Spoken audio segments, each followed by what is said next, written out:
Bayangkan jika dunia Minecraft yang indah dan subur ini menjadi sebuah planet yang tandus akibat terjadinya banyak pertempuran.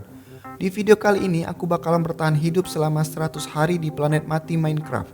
Bisakah aku mendapatkan sumber daya di planet ini? Kemudian menjelajahi ruang bawah tanah yang diisi oleh makhluk-makhluk misterius dan mencari planet baru untuk ditinggali? Mari kita cari tahu jawabannya bersama-sama. Hari pertama, di planet ini aku diberikan quest book untuk bertahan hidup.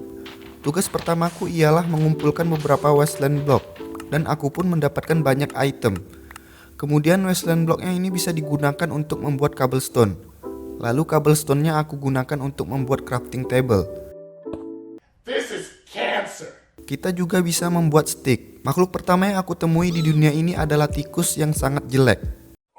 Aku menemukan sesuatu dan ternyata ini adalah meteor. Dan di dalamnya terdapat banyak ore, termasuk diamond. Aku membuat furnace lalu membakar iron ore yang aku dapatkan. Pada malam hari, tikus-tikus menggila dan aku hampir saja mati. Aku mendapatkan mesin shop. Di sini kita bisa membeli dan menjual item.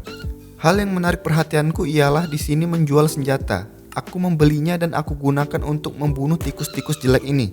Hari ketiga, aku dikejar-kejar oleh sebuah android. Aku pun membunuhnya menggunakan pickaxe.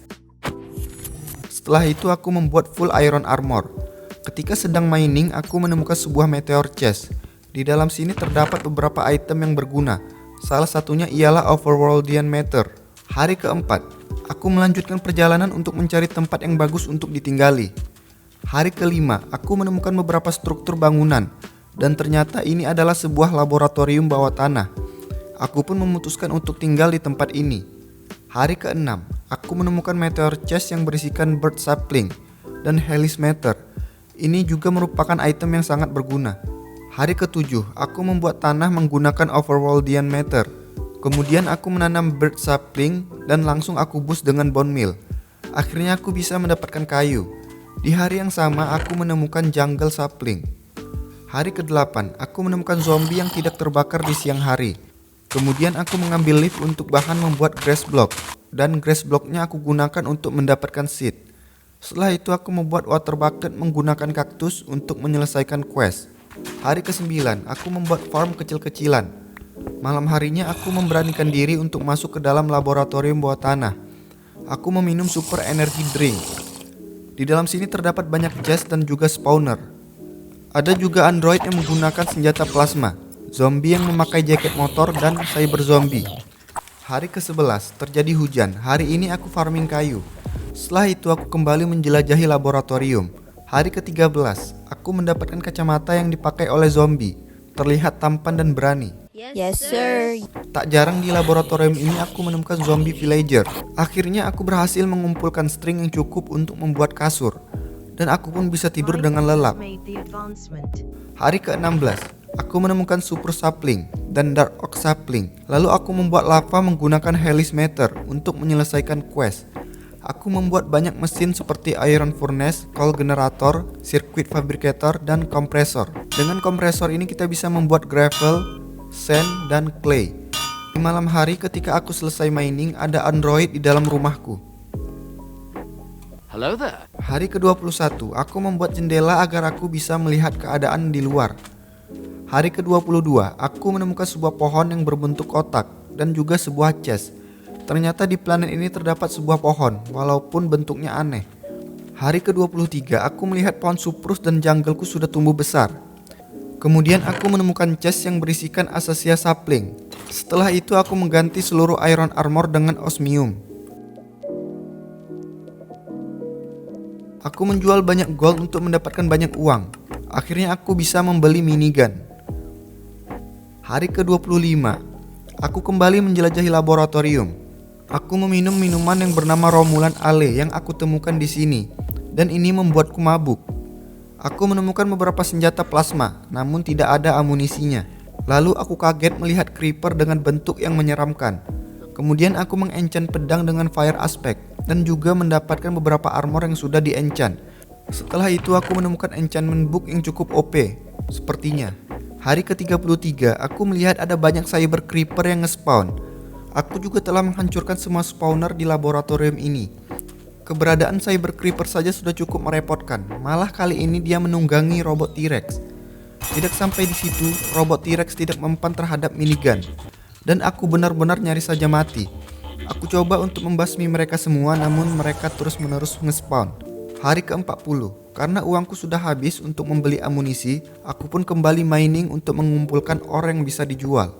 Hari ke-48, aku menemukan oak sapling. Kemudian aku membuat jetpack untuk menjelajahi planet ini. Untuk bisa menggunakannya, kita harus mengisi daya terlebih dahulu dengan membuat mesin energetic infuser. Setelah daya terisi penuh, waktunya kita uji coba. Cukup menarik, ini pertama kalinya aku menaiki jetpack di Minecraft. Lalu aku mengisi daya ke seluruh senjata plasma yang aku temukan di laboratorium. Setelah selesai mengisi daya, aku coba gunakan dan ternyata cukup enak. Namun amunisinya tidak terlalu banyak dan harus sering untuk mengisi dayanya. Kemudian aku mengupgrade jetpack agar bisa menampung lebih banyak daya. Sebelum pergi menjelajahi planet ini, aku menanam sugarcane dan kaktus, lalu farming kayu. Aku memerlukan banyak kayu untuk membuat kardus. Aku juga membuat canvas bag agar bisa membawa lebih banyak barang. Setelah itu aku memulai perjalanan. Tidak berselang lama aku pun menemukan underground military lab. Fungsi kardus yang aku buat ialah menutupi spawner. Kecepatanku bertambah ketika aku berjalan di atas concrete block. Di tempat ini terdapat jenis mob bernama Creeper Sentinel, Fire Zombie, dan Ice Skeleton. Mereka memiliki senjata serangan jarak jauh. Di tempat ini aku menemukan stick, ayam goreng, dan item-item yang sangat bagus. Hari ke-61, aku kembali ke rumah karena inventoriku sudah penuh. Di perjalanan aku menemukan laboratorium lainnya, yaitu Underground Space Lab. Sesampai di rumah, aku mengenakan full set baju militer yang aku temukan di laboratorium sebelumnya. Namun sayangnya ini bukan armor. Hari ke-64, karena diamond yang aku kumpulkan sudah banyak, aku pun membuat full set diamond armor. Sekaligus aku enchant dengan buku yang aku miliki. Kemudian aku mulai menjelajahi Space Lab. Di tempat ini terdapat mob yang menggunakan helm luar angkasa, dan di sini terdapat banyak makanan kaleng. Kemudian aku menemukan helm titanium yang memiliki banyak enchantment. Aku pun memakainya. Wajahku hampir sepenuhnya tertutup. Setelah itu aku menemukan research paper. Sepertinya ini item yang penting untuk pergi menuju Mars. Karena telah menelusuri seluruh laboratorium, aku pun bergegas kembali ke rumah. Hari ke-70, di perjalanan pulang, jetpackku kehabisan daya. Aku pun terpaksa melakukan speedrun.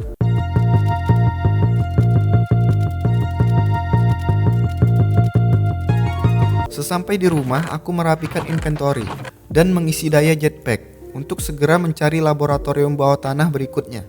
Hari ke-72, aku menemukan Underground Cyber Lab. Laboratorium ini terasa lebih horor dibandingkan dengan laboratorium lainnya. Di dalam sini aku menemukan kaki manusia. Kemudian aku nggak sengaja nyembur ke dalam oli. Untung saja aku berhasil menemukan jalan keluar. Setelah itu aku menemukan bagian tubuh manusia lainnya, yaitu perut dan juga sandwich. Di sini terdapat banyak makanan junk food. Hari ke-78, aku kembali ke rumah karena inventoriku sudah penuh dan aku membuat satu lagi canvas bag. Setelah itu aku memanen gandum, sugarcane, dan kaktus. Ketika kembali ke Cyber Lab, aku menemukan slime. Hari ke-82, aku kembali ke rumah dan di sini aku sudah mengoleksi beberapa bagian tubuh manusia. Kemudian aku mulai mencari jenis laboratorium terakhir, yaitu Underground Scientist Lab.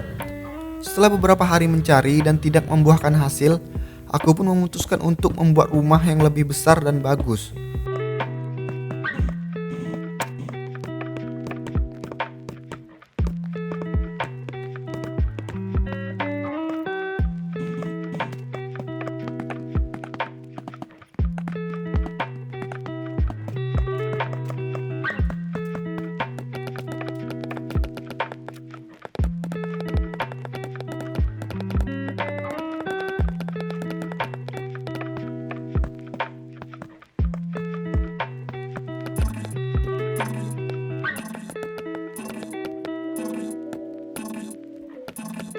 Hari ke-93, akhirnya rumah baruku telah selesai. Setelah itu aku mulai menjelajahi kembali planet ini. Hari ke-96, aku pun berhasil menemukan Underground Scientist Lab yang selama ini aku cari. Di dalam sini pergerakanku menjadi lebih lambat. Kemudian aku menemukan makhluk yang aneh dan mengerikan. Dia memiliki ketahanan tubuh yang cukup bagus dan banyak juga spawnernya di mana-mana. Aku meminum speed drink agar pergerakanku menjadi lebih cepat. Hari ke-99, aku memutuskan kembali ke rumah dan sore harinya aku menikmati senja.